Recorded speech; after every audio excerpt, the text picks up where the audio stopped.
Dearhín ghfuil an Gréasánaíochta ionta tairbhe ó na manda Hanoin hon sort an ngréasáin sin na chothú hon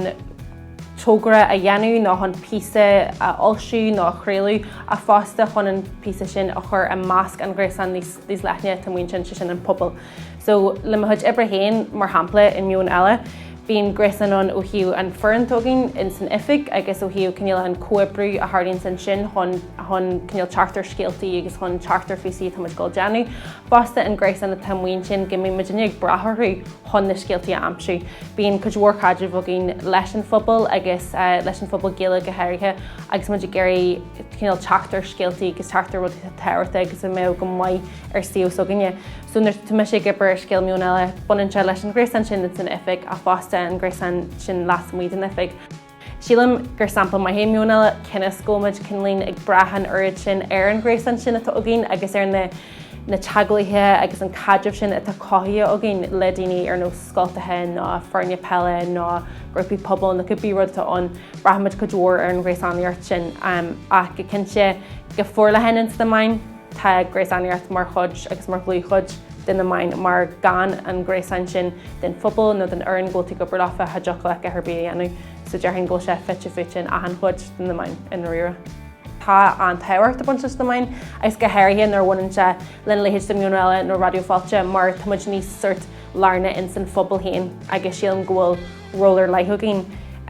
scéaltaí in san phobal géile agus géalaige a chréalú Marial beidir nach bhaineann siad mar an de ardan ó na ré main tradiisiúnta béarla. So sílam go an tairbhe linne a bheith cinneal i másc an phobal agus i chur na gréasáin seo chun cin.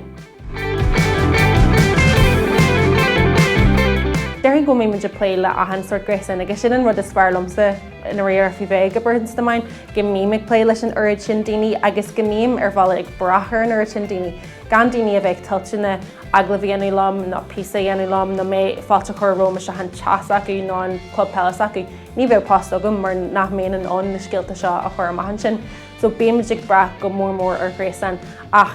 tá na gréasáin sin thó farsin sin haideach le muidir le go luath ten urid acu ón agus sin beidir an rud maiith fan na main go mín an urid ag sleachton agus go mín an pléis nó go leis an urid gréasáin agus pobl agus grúpaí ag le fud fad na tíre agus na chruine. Tá mé héin ag gimmert leis líthúlach lí sin club pelle land dhéalaige an seo ar bhthar na bháil mo firste agus ó hasí mé gimmert le siúd tá sé sin an gréasáin eile a bhronnú orm agus cinneal mé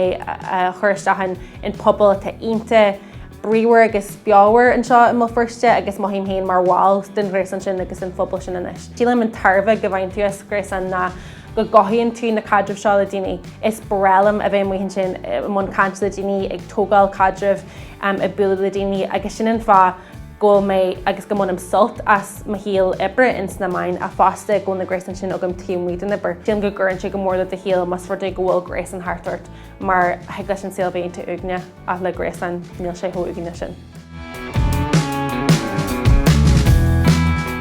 Bhí gcónaí sim agam in nílig agus fásta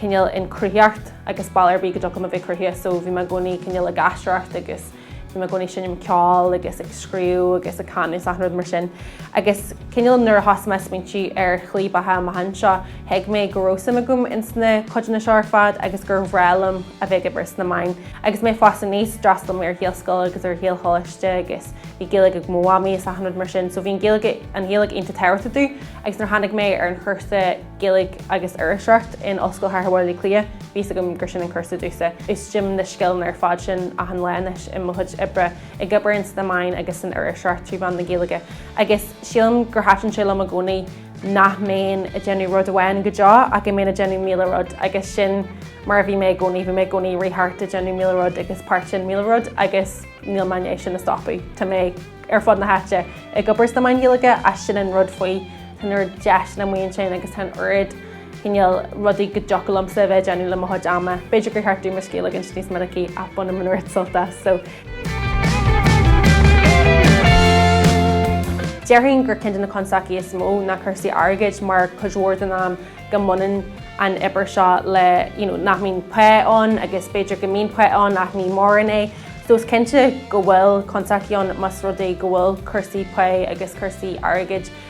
mas rud é go sin Jackar ceanna hain. Sílam an rud is tábhacht le genú mas rud é go tú Gréasáin ibris na main ná Chathail eil agus an ibar sa bhreisin na dhéanú chun cinnsiú hanhain fiime túr an oscail hanhain go dagad tú maith le céim mar hanig me se ach Meon Eile cearta go in san airneil agus sin cin rudaí is tábhachta leis na main. Agus a bheith an gá adan sin le fóstóirí agus le Agallamh puist agus a réit well taiobh sa in san airneil seo so Agallamh an páirteach dhéanú. An déag fiú coppla uair le sa tartaín a thur letíomh don na main. Agus mas rud é go bhfuil tú freistal oscail nó go bhfuil session pobl i d cantar hain go dtéann tú ad láfa siúd mar minic in na hoscailna go mbíonn session radio agus nuachta agus ahan rud mar sin. So beidir nachhfuil tú chur am a mú I do chagin hain mar nach tú fá pe tá tú ag chur go mór le do chuid taí agus tuigim ggóil constaí a bunta sin marall gomunan sé chuid bhór am le ibar gan pe ach sin an rud is teirtaí a bhaineann leis na main na an taí sin na bhagad agus a bheith an gá adan sin le fóstóirí agus le Agallamh puist agus a réit well tá taí agam sa in san airneil seo so Agallamh an páirteach dhéanú.